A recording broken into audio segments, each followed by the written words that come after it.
Good morning student. इसके पहले video में हमने पढ़ा था कि समाचार लेखन क्या होता है, उनके कौन कौन से तत्व होते हैं और उस समाचार लेखन में कौन से 6 प्रकार होते हैं, क्या, कहाँ, कौन, किसने, ये सारी चीज़ों के बारे में हमने पढ़ा था। अब उसी में हमने पढ़ा था कि समाचार लेखन की शैली, तो उस शैली में हमने मेन पॉइंट ये है कि उल्टा पिरामिड शैली, अधिकतर समाचार लेखन में उल्टा पिरामिड शैली के बारे में ही बात किया जाता है और वह क्या होता है इसके बारे में हम आज पढ़ेंगे। उल्टा पिरामिड शैली, इसे अंग्रेजी में इन्वर्टेड पिरामिड स्टाइल कहते हैं। इसे अंग्रेजी में क्या कहते हैं? इन्वर्टेड पिरामिड स्टाइल कहते हैं। किसी समाचार को लिखने या कहने का वह तरीका है जिसमें किसी घटना, विचार, समस्या के सबसे अहम तथ्यों या पहलुओं को सबसे पहले लिखा या बताया जाता है। उल्टा पिरामिड शैली में जो मेन बिंदुएं हैं उन्हें सबसे पहले बताया जाता है, ठीक है। उसके बाद घटते क्रम में अन्य तथ्यों या सूचनाओं के बारे में जानकारी दी जाती है। इस शैली में किसी घटना का ब्यौरा कालानुक्रम प्रस्तुत करने के बजाय, अर्थात सीक्वेंस में प्रस्तुत करने के बजाय सबसे महत्वपूर्ण तथ्य या सूचना से शुरू होता है। मतलब इस उल्टा पिरामिड शैली में आपको एक बात हमेशा ध्यान रखना है कि इसमें क्या होता है, कालानुक्रम यानी काल समय के अनुसार जो कार्यक्रम घटित हुआ है उसके बारे में जानकारी ना देकर जो महत्वपूर्ण तथ्य हैं उन्हें सबसे पहले जानकारी दी जाती है, ठीक है। उल्टा पिरामिड शैली कहने के कारण, मतलब इसे उल्टा पिरामिड शैली क्यों कहा गया, इसका नाम ही उल्टा पिरामिड शैली क्यों दिया गया है, तो इसके बारे में है। नाटक तथा कहानियों में महत्वपूर्ण तथ्य या सूचना यानी क्लाइमेक्स सबसे अंत में होता है। आपने अधिकतर देखा होगा कोई स्टोरी या कोई कहानी आप देखते हैं या मूवी देखते हैं तो उसमें क्या होता है, अधिकतर जो क्लाइमेक्स होता है, जो उस टॉपिक का जो रिलेटेड होता है वो हमेशा कहाँ होता है, अंत में होता है। अंत में आपको समझ में आता है कि ये मूवी या फिर ये सीरियल का एक्चुअली में क्लाइमेक्स क्या है, वो हमें क्या मैसेज दे रहा है, उसके बारे में हमें लास्ट में पता चलता है। लेकिन ठीक इसके उल्टा क्या होता है, उल्टा पिरामिड शैली में होता है कि इसमें क्या किया जाता है, उल्टा पिरामिड शैली में महत्वपूर्ण तथ्य या सूचना यानी क्लाइमेक्स स्टार्टिंग में ही दे दिया जाता है, ठीक है। इसमें क्लाइमेक्स को स्टार्टिंग में बताया जाता है, आरंभ से ही क्लाइमेक्स बताते हुए उसके आगे के बारे में जानकारी दी जाती है। तो इसे हम चित्र के माध्यम से समझाएंगे। इस प्रकार ये 2 चित्र बताए गए हैं, यानी कथात्मक लेखन और उल्टा पिरामिड शैली।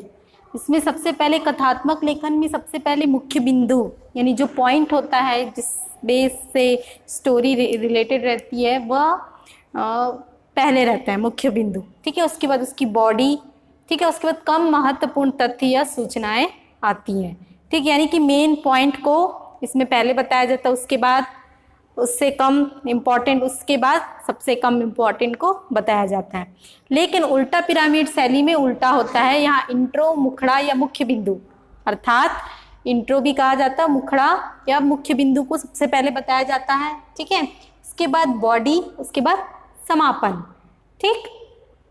तो इसमें क्या होता है, समापन बता दिया जाता है। इस प्रकार इसका इतिहास यह है कि कथात्मक लेखन और उल्टा पिरामिड शैली, पहले यही लेखन स्टार्टिंग में थी लेकिन अब उल्टा पिरामिड शैली को ही अपना लिया गया है। क्यों अपनाया गया है, इसके बारे में इसका ऐतिहासिक विकास यह है कि इस सिद्धांत का प्रयोग 19वीं सदी के मध्य से शुरू हो गया था, लेकिन इसका विकास अमेरिका में गृह युद्ध के दौरान हुआ था और वहाँ पे जितनी परेशानियाँ हुई थी उसके कारण वहाँ के लोगों ने इस उल्टा पिरामिड शैली को अपनाने के बारे में सोचा। उस समय संवाददाताओं को अपनी खबरें टेलीग्राफी संदेश के जरिए भेजनी पड़ती थी, जिसकी सेवाएं अनियमित मतलब रेगुलर नहीं थी, ठीक है, महंगी थी, बहुत कॉस्टली थी और दुर्लभ थी, यानी कि बहुत अधिक मात्रा में ना मिलके बहुत कम मात्रा में, ठीक है। यही नहीं, कई बार तकनीकी कारणों से टेलीग्राफ सेवाओं में बाधा आ जाती थी, इसलिए संवाददाताओं को किसी खबर को कहानी के रूप में लिखने के बजाय, अर्थात किसी भी खबर को कहानी के रूप में पेश करने के बजाय वे लोग क्या करते थे, उस स्टोरी को संक्षेप में प्रस्तुत करते थे और उसमें महत्वपूर्ण तथ्य और सूचनाओं की जानकारी पहली कुछ लाइनों में देनी पड़ती थी। बाद में यही सिद्धांत लोकप्रिय हो गया। क्यों लोकप्रिय हो गया? क्योंकि आज के समय में, आज की इतनी व्यवस्था में, अर्थात जीवन में इतनी व्यवस्था है कि किसी भी व्यक्ति के पास इतना टाइम नहीं है कि वो इसे एक स्टोरी के रूप में पढ़े। आप लोग भी हमेशा न्यूज़पेपर पढ़ते हैं तो हमेशा हेडलाइंस को ही पढ़ते हैं, अंदर का उतना इम्पोर्टेंस ध्यान देके बहुत कम ही लोग ही पढ़ते हैं। तो अर्थात उस हेडलाइन में ही बहुत कुछ इम्पोर्टेंट बातों की जानकारी दे दिया जाता है। ठीक है, आगे हम पढ़ते हैं कि इंट्रो और मुखड़ा क्या होता है।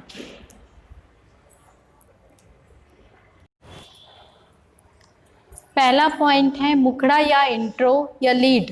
ठीक है, तो समाचार लेखन के मुखड़े यानी पहले पैराग्राफ या शुरुआती 2-3 पंक्तियों में क्या, कौन, कब और कहाँ, इसके बाद मतलब इन सारी चीज़ों के बारे में जानकारी, यानी कोई भी समाचार लिखते हैं तो उसमें सबसे पहले क्या चीज़ के बारे में है, उसमें कौन है, कब हुआ है, कहाँ हुआ है, इसके बारे में जानकारी देने के बाद समाचार की बॉडी में और समापन के पहले बाकी 2 चीज़ बच जाती हैं, जो है कैसे और क्यों। आखिर में यह घटना कैसे घटी और क्यों घटी। ठीक है, तो इसके बारे में जवाब देना रहता है। इस तरह समाचार इन 6 प्रकारों पर आधारित होता है, यानी कि पहले 3 कौन से हैं? क्या, कौन, कब और कहाँ। ठीक है, ये 4 हुए। उसके बाद 2 और हैं जो कैसे और क्यों। इसके आधार पर ही समाचार लेखन आधारित होता है। ठीक, तो पहले 4 क्या, कौन, कब और कहाँ सूचनात्मक और तथ्यों पर आधारित होते हैं। अर्थात जो पहले जो 4 बताए गए हैं कि क्या, कौन, कब और कहाँ, ये हमेशा सूचना और उस तथ्य पे आधारित होते हैं, जबकि बाकी 2 कैसे और क्यों में विवरणात्मक, व्याख्यात्मक और विश्लेषणात्मक पहलू पर जोर दिया जाता। अर्थात बाकी 2 जो बचते हैं उसमें उसकी व्याख्या की जाती है और उसका विश्लेषण किया जाता है कि ये इस प्रकार क्यों हुआ था। अंत में ये बताया जाता है कि आखिर में इस घटना पर स्टार्टिंग से लेकर अंत तक उसकी बात को दर्शाया जाता है कि आखिर में ये घटना क्यों हुई थी और उसके मेन कारक पे प्रभाव आकर्षित किया जाता है। सेकेंड पॉइंट में आते हैं हम, बॉडी।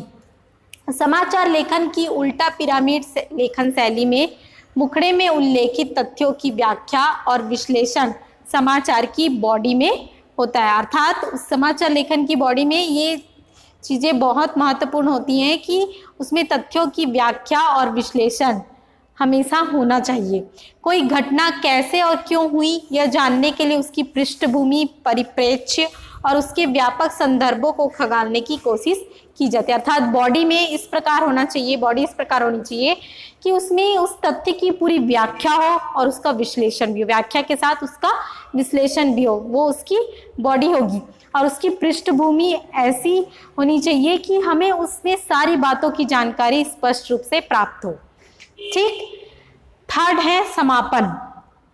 समाचार का समापन करते समय यह ध्यान रखना चाहिए कि ना सिर्फ उस समाचार के प्रमुख तथ्य आ गए हैं, बल्कि समाचार के मुखड़े और समापन के बीच एक तारतम्य, अर्थात तारतम्यता का मतलब है कि स्टार्टिंग से लेके एंडिंग तक उसके जो लिंक हैं वो आपस में मिलने चाहिए। अर्थात वो स्टार्टिंग से लेके अंत तक वो पूरा टॉपिक उस एंडिंग से मिलना चाहिए। अर्थात उसका यहाँ बताया मुखड़ा और समापन यानी स्टार्टिंग और एंडिंग दोनों ही एक दूसरे से जुड़े हुए होने चाहिए। समाचार में तथ्य और उसके विभिन्न पहलुओं को इस तरह से पेश करना चाहिए कि उससे पाठक को किसी निर्णय या निष्कर्ष पर पहुंचने में मदद मिले। अर्थात पाठक को कभी भी किसी अधूरे समाचार से अवगत नहीं कराना चाहिए, उसे हमेशा स्पष्ट समाचार ही देना चाहिए ताकि वह उस निष्कर्ष पे, वह अपनी थिंकिंग के हिसाब से उस निष्कर्ष पर पहुंच जाए कि इस समाचार का ये निष्कर्ष है। ठीक है, तो इस प्रकार इन 3 चीज़ों के कारण समाचार लेखन का एक स्पष्ट रूप आपके सामने प्रस्तुत होता है।